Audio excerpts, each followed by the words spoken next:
रजऊ कब अइब कब जइब हमें बताई जा।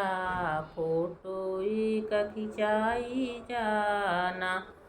रजऊ कब अइब कब जइब हमें बताई जा। फोटो एक खिंचाई जाना।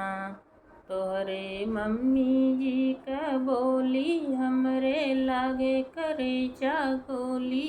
तोहरे मम्मी जी का बोली हमरे लागे करे जागोली। रजऊ अपने मम्मी के खूब समझाई जा।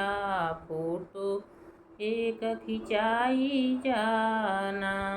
अपने मम्मी के रजऊ खूब समझाई जा। फोटो एक खिंचाई जाना। रजऊ कब अइब कब जइब हमें बताई जा। फोटो एक खिंचाई जाना। रजऊ कब अइब कब जइब हमें बताई जा। फोटो एक खिंचाई जाना।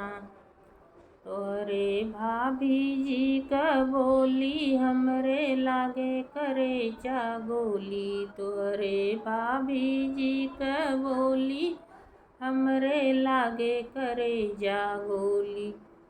अपने भाभी के खूब समझाई जा।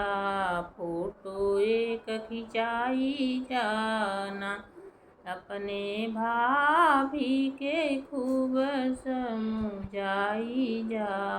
फोटो एक खिंचाई जाना। रजऊ कब अइब कब जइब हमें बताई जा। फोटो एक खिंचाई जाना। रजऊ कब अइब कब जइब हमें बताई जा। फोटो एक खिंचाई जाना। तोहरे बहिनी जी का बोली हमरे लागे करे चागोली। तोहरे बहिनी जी का बोली हमरे लागे करे चागोली। अपने बहिनी के खूब समझाई जा।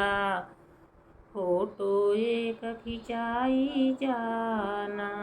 अपने बहिनी के खूब समझाई जा। फोटो एक खिंचाई जाना। रजऊ कब अइब कब जइब हमें बताई जा। फोटो एक खिंचाई जाना। रजऊ कब अइब कब जइब हमें बताई जा। फोटो एक खिंचाई जाना।